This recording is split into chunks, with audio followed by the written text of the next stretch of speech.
Episode 6 की starting में हम रियू को देखते हैं। दोनों तेही के स्टूडियो से घर आ गए थे। रियू को अपनी पुरानी कुछ ड्राइंग बुक्स मिलती हैं। रियू अपनी ड्राइंग बुक्स में लिखा करती थी। ऐसी ही पुरानी बातों के बारे में याद करके वो बहुत ज्यादा खुश होती है। वही इधर सॉन्ग रियू के मैरिज इन्विटेशन कार्ड को देख रहा होता है और उसे याद आता है कि उसे रियू के सारे फर्स्ट टाइम याद है। पहली बार जब उसका दांत टूटा था, पहली बार जब उसने बिना सपोर्ट के साइकिल चलाई थी, पहली बार जब वो घर छोड़कर भागी थी और पहली बार जब उसे एक सीनियर ने रिजेक्ट किया था।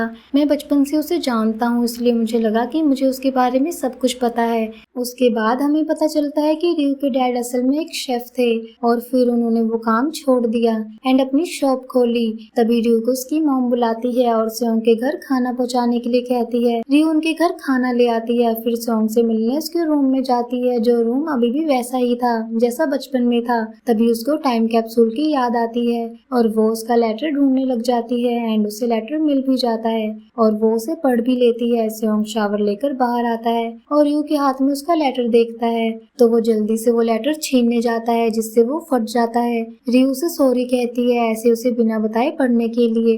फिर वो कहती है कि तुमने भी तो मेरा लेटर पढ़ा था इसलिए मैंने पढ़ा है। फिर सोंग उस लेटर को डस्टबिन में फेंक देता है और बताता है कि ये बस एक जोक था, मैं बस उस टाइम तुम्हें प्रैंक करना चाहता था इसलिए मैंने ये लिख दिया था। तो रियू भी थोड़ा ऑकवर्डनेस को दूर करने के लिए हंसते हुए कहती है कि अच्छा तो ये जोक था, तूने तो मुझे डरा ही दिया था।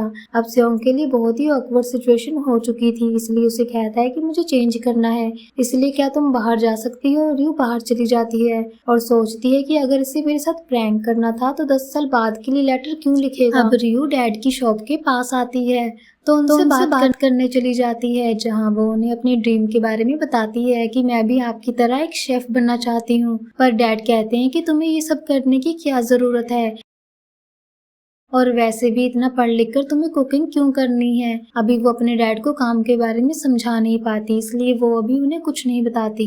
वो घर आकर यूट्यूब पर अपने कुकिंग चैनल को देखती है जो उसने यूएस में बनाया था, क्योंकि उसे खाना बनाना सच में पसंद था।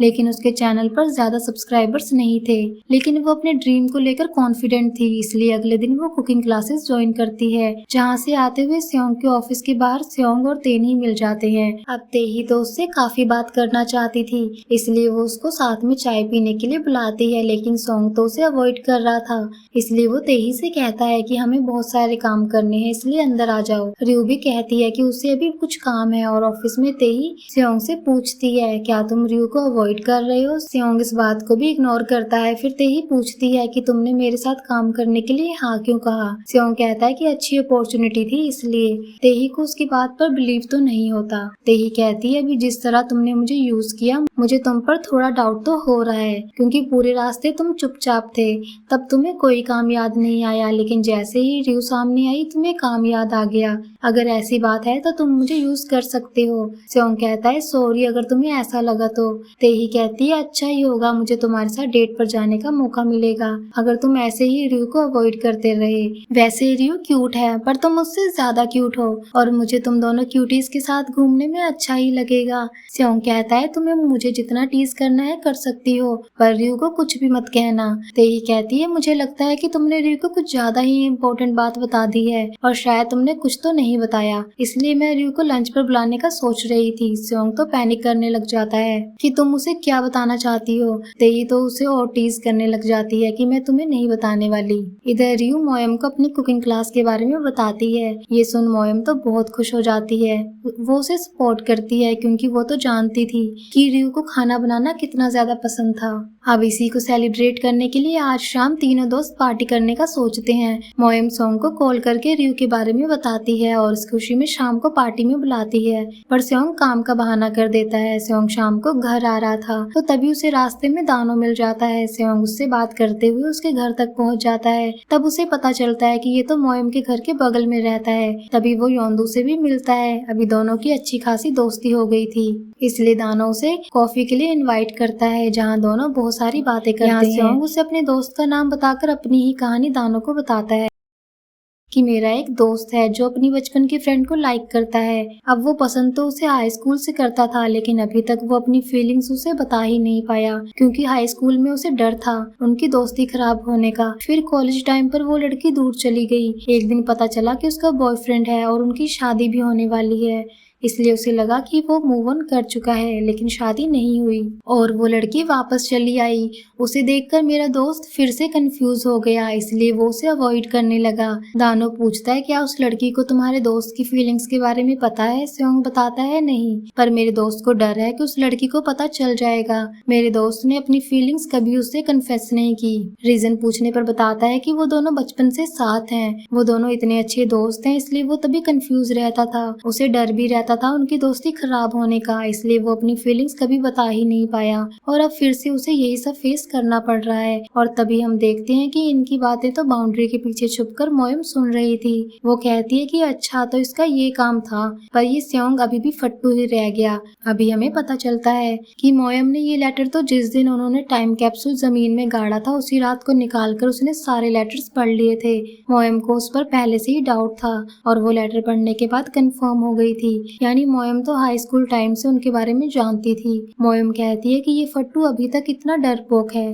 दानो उसके दोस्त के लिए एडवाइस देता है, मेरे ख्याल से उसे हिम्मत करके अपनी फीलिंग्स का सामना करना चाहिए और उस लड़की को अपनी फीलिंग्स बता देनी चाहिए। इधर रियू के डैड बहुत लेट जाग रहे थे, इसलिए रियू की मॉम उन पर गुस्सा करती है। फिर मोबाइल चेक करती हैं तो उनके बैंक से पैसे विड्रॉ हुए थे। इधर रियू की कुकिंग क्लासेस स्योंग के ऑफिस के पास थी, इसलिए सुबह सुबह उसे स्योंग मिल जाता है। वो उसे अपने कुकिंग क्लास के पहले दिन के बारे में बताती है। अब इनके बीच अभी भी सिचुएशन ऑकवर्ड थी, इस बारे में वो अपने मॉम डैड से बताने से मना करती है। अब इनके बीच सिचुएशन काफी ऑकवर्ड थी। स्योंग कहता है कि नहीं बताऊंगा और वो अंदर चला जाता है और अंदर जाकर वो रियू की कुकिंग कोर्स के बारे में पता करने लगता है। कुकिंग क्लास में रियू का पहला दिन बहुत ही अच्छा जाता है। इधर स्योंग घर लौटते हुए एक पब के बाहर रियू के डैड को किसी लेडी के साथ देखता है और उनकी शॉप पर जाकर इस बारे में पूछता है। रियू के डैड इस बारे में बताते हैं और रियू और उनकी मॉम को इस बारे में बताने से मना करते हैं। अब क्या बात हुई उनके बीच में ये तो हमें थोड़ी देर बाद पता चलेगी। इधर महिला मंडल में बात छिड़ जाती है अपने पतियों के बारे में। रियू की मॉम बताती है कि रियू के डैड काफी दिन से बहुत लेट घर आ रहे हैं। पिछले कुछ दिनों में उन्होंने 3 फ्यूनरल अटेंड किए हैं, इसमें उन्होंने बहुत सारे पैसे भी दिए। अब एक दोस्त बताती है रियू के डैड की शॉप तो बहुत जल्दी बंद हो जाती है, तो फिर वो लेट घर कैसे आते हैं? कहीं उनका अफेयर तो नहीं चल रहा? अब रियू की मॉम को डाउट हो जाता है कहीं उनका अफेयर तो नहीं चल रहा, इसलिए वो जल्दी से घर आती है। उनके रूम को चेक करने लगती है, जहाँ उन्हें एक लोन का बिल दिखता है, जो देखकर वो परेशान हो जाती है। इधर कन्वीनियंस स्टोर के बाहर दानो और मोयम की फिर से मुलाकात होती है। दानो अकेले ड्रिंक कर रहा था तो मोयम उसे डांटने जाती है कि अभी उसे अपनी बेटी के साथ होना चाहिए। दानो बताता है कि वो किंडरगार्टन कैंप पर गई है। योंडू के बारे में दोनों काफी बातें करते हैं। मोयम इनडायरेक्टली उसकी मॉम के बारे में पूछती है। इस पर दानो बताता है कि वो बहुत दूर चली गई है। फिर मोयम इस बारे में और कुछ नहीं पूछती, तो मोयम उसे एक छोटी सी रिक्वेस्ट करती है, क्योंकि योंडू उससे गुस्सा है तो उसे मनाने के लिए उसे क्या करना होगा ये बताने के लिए कहती है। लेकिन दानो थोड़ा सा टल्ली हो जाता है तो मोयम को उसे उठाकर घर तक ले जाना पड़ता है। इधर जैसे ही रियू के डैड घर आते हैं तो हंगामा शुरू हो जाता है। मॉम उनसे रात रात बाहर रहने के बारे में, पैसों के बारे में, जल्दी रेस्टोरेंट बंद करके वो कहाँ जाते हैं इस बारे में पूछती है। उन्होंने वो लोन क्यों लिया, बैंक से इतनी विड्रॉल क्यों है, तुम्हारा बाहर किसी के साथ अफेयर तो नहीं चल रहा? तो इतना सब सुनने के बाद रियू के डैड सच्चाई बताते हैं कि कुछ दिन पहले एक ब्लॉगर आया था उनके शॉप में। अब वो उनके रेस्टोरेंट में खाना खाते हुए व्लॉग कर रहा था, पर तभी खाने में उन्हें एक हेयर मिल गया था। रियू के डैड जैसे चेक करने गए तो सूप का बाउल उस ब्लॉगर की महंगी घड़ी पर गिर गया और वो खराब हो गई। उसके खाने में बाल आ गए थे और उनकी वजह से व्लॉगर की घड़ी खराब हो गई थी, जो बहुत ही ज्यादा महंगी थी। अब वो व्लॉगर उन्हें केस करने की धमकी दे रहा था, इसलिए रियू के डैड उन्हें कंपनसेट करने के लिए रात को दुकान बंद करके ड्राइवर का काम करते थे।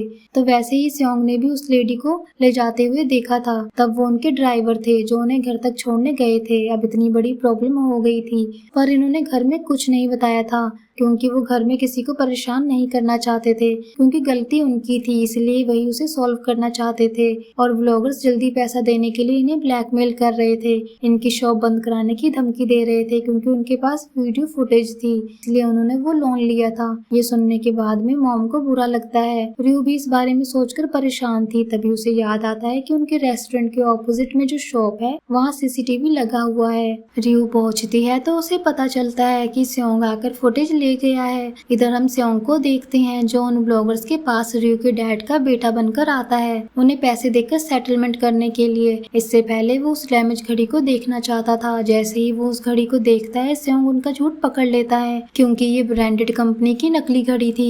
उस कंपनी की असली घड़ी स्योंग ने पहनी थी। वो उन्हें एक फुटेज भी दिखाता है किस तरह इन्होंने घड़ी को खुद से खराब कर दिया था। 11:45 पर घड़ी रुक गई थी और ये लोग 12 बजे खाना खाने के लिए उनके शॉप पर गए थे, यानी घड़ी पहले से ही खराब थी। फुटेज में साफ नजर आ रहा था उसने खुद ही बाल को अंदर जाकर खाने में रख दिया था।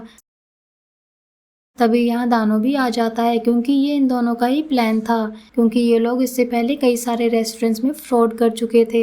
उनके यूट्यूब पर तो 1000 सब्सक्राइबर भी नहीं थे और ये झूठ बोलकर कैमरा लगाकर आते थे कि उनके 100 के से ज्यादा सब्सक्राइबर हैं। अब एक को तो दानो पकड़ लेता है, दूसरा स्योंग से बचकर रोड क्रॉस कर लेता है, लेकिन दूसरी साइड पर रयू मिल जाती है जो उसे पीटने लगती है, पर ये बंदा रयू को गिरा देता है। स्योंग रयू को चेक करने आता है क्योंकि उसके नाक से खून निकल रहा था, तो ये बंदा भागने की कोशिश करता है लेकिन दानो आ जाता है। उसके पैर पर वो ऐसा मारता है कि वो चल ही नहीं पाता।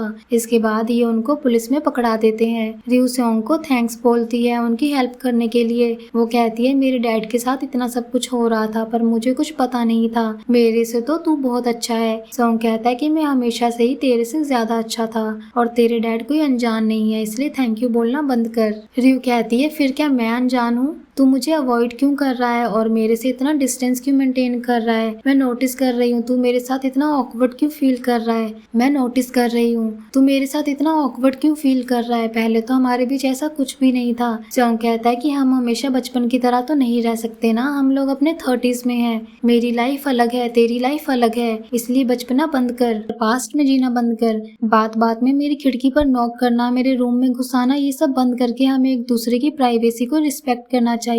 अब ये सुनने के बाद रयू को तो बिल्कुल भी अच्छा नहीं लग रहा था। उसे बार बार स्योंग के ही ख्याल आ रहे थे। उसे तो रात को नींद भी नहीं आ रही थी। उसे समझ आ जाता है कि स्योंग उसका लेटर पढ़ने के लिए उससे नाराज है, इसलिए वो अभी उसे विंडो पर बुलाने का सोचती है, लेकिन उसे अभी फिर से उसकी प्राइवेसी वाली बात याद आ जाती है, इसलिए विंडो करके सोने की कोशिश करती है। इधर हम देखते हैं स्योंग तो खुद भी विंडो के सामने खड़ा था और उसे खुद बुरा लग रहा था ये सब कहने के लिए। अब वो फिर से दोस्ती और प्यार के कंफ्यूजन में आ गया था। नेक्स्ट डे रयू कुकिंग क्लास में जाती है जहाँ उसे नया डिश बनाने के लिए कहा जाता है। उसे बनाकर रयू स्योंग के ऑफिस के बाहर वेट करती है। स्योंग के आते ही वो उसे एज अ थैंक यू उसकी कुकिंग क्लास का बनाया हुआ पहला डिश देती है, जो कि वो पहली चीज थी जिसे स्योंग ने बचपन में पहली बार कोरिया आकर खाया था। स्योंग पूछता है तुझे ये बात क्यों याद है? रयू कहती है ऐसे ही, हम बचपन से ही तो साथ हैं, इसलिए मुझे तो पता होगा ही। तेरे मॉम डैड से ज्यादा मुझे तेरे बारे में पता है। स्योंग कहता है क्या तुम सच में मुझे जानती हो? जो वो बहुत ही सीरियसली कहता है। रयू कहती है तू क्या पूछना चाहता है? स्योंग कहता है तेरी मेमोरीज का कोई मतलब नहीं है, ये सब पास्ट की बातें हैं, इसलिए मुझे पास्ट की बातें याद दिलाकर परेशान करना बंद कर। अब हम लोग बच्चे नहीं रहे, इसलिए अब तू मेरा पीछा छोड़ दे। रयू कहती है मैं तेरे पीछे नहीं आती। स्योंग कहता है प्लीज मुझे अकेला छोड़ दे और अब से मेरी जिंदगी में इंटरफेयर करना बंद कर दे। पर रयू कहती है बिल्कुल नहीं, मैं तेरी लाइफ में टांग अड़ाते रहूंगी। क्या तूने कभी मेरे घर आने से पहले परमिशन ली थी? नहीं ना, तो फिर मुझे क्यों मना कर रहा है? हम लोग क्लोज हैं इसलिए तो हमें ये सब अलाउड है ना। स्योंग अब चिल्लाकर कहता है कि अब बस कर, तू अभी भी वही कर रही है, तेरी वजह से मेरा दिमाग खराब हो जाता है। ये बोलकर वो जाने लगता है। अभी रयू को समझ नहीं आ रहा था कि उसने ये सब क्यों कहा। अब उसे स्योंग के बारे में याद आता है। रयू के वॉइस ओवर से हमें सुनाया जाता है जिसमें वो कहती है कि मुझे स्योंग के सारे फर्स्ट के बारे में याद है। उसका फर्स्ट टाइम बनाना शेक पीना, उसकी पहली बार स्विमिंग करना, पहली बार जब वो छुट्टियों के बाद मुझसे हाइट में बड़ा हो गया था। पर तभी रयू को याद आता है कि उसे स्योंग के पहले प्यार के बारे में पता नहीं है, क्योंकि कॉलेज जाने से पहले रयू को पता चल गया था कि स्योंग को किसी पर क्रश है, लेकिन फिर उस लड़की के बारे में कुछ पता ही नहीं चला था क्योंकि उसे स्योंग के पहले प्यार के बारे में पता नहीं था। इसलिए वो स्योंग से पूछने के लिए उसके पीछे भागती है। स्योंग जो काफी दूर चला गया था